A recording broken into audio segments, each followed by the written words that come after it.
বিশ্ব ক্রিকেটের অন্যতম সেরা তারকা শেন ওয়ার্নের ৫৫তম জন্মদিন আজ। বিশেষ এই দিনে অস্ট্রেলিয়ান স্পিন জাদুকরকে বিভিন্নভাবে স্মরণ করেছেন তার সতীর্থরা। বাবার জন্মদিনে সামাজিক যোগাযোগ মাধ্যমে পোস্ট করেছেন ওয়ার্নের সন্তানরাও। ২০২২ সালের ৪ মার্চ ৫২ বছর বয়সে মৃত্যুবরণ করেছিলেন এই কিংবদন্তি leg spinner.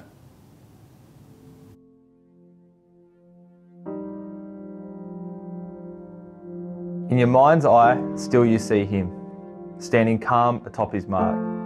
Ball in hand, it's fizzing. ২০২২-এ শেন ওয়ার্নকে উৎসর্গ করে অ্যাডাম বার্নেটের লেখা লাইটেনিং ইন বটল কবিতা পড়ে সতীর্থকে স্মরণ করলেন অস্ট্রেলিয়া ক্রিকেট দলের অধিনায়ক প্যাট কামিন্স।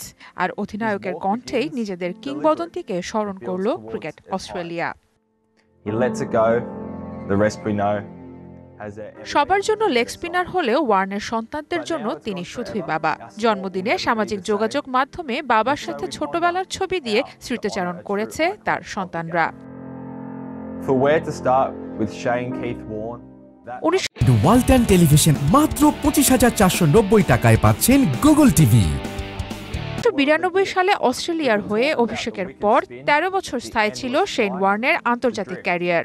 ক্রিকেট ইতিহাসে মুরালিধরনের পর Shane Warne second highest wicket taker. Test আর ওয়ানডে মিলিয়ে ৩৩৯ ম্যাচে নিয়েছেন ১০০১ উইকেট। লেগ স্পিনকে হারিয়ে যাওয়া থেকে তুলে রীতিমতো জাদুতে পরিণত করেছিলেন ওয়ার্ন। ১৯৯৯ সালে করেছিলেন বিশ্বকাপ জয়। ২০২২ সালে হুট করে থাইল্যান্ডে হার্ট অ্যাটাকে মারা যান শেন ওয়ার্ন। তার মৃত্যুতে শোক স্তব্ধ হয়ে যায় পুরো ক্রিকেট বিশ্ব। অস্ট্রেলিয়াতে পালন করা হয়েছিল রাষ্ট্রীয় শোকও। তবে বল অব দ্য সেঞ্চুরির মালিক যিনি, সেই প্রিয় ওয়ার্নকে শতাব্দী জুড়েই স্মরণ করে যেতে চান তার ভালোবাসার মানুষেরা।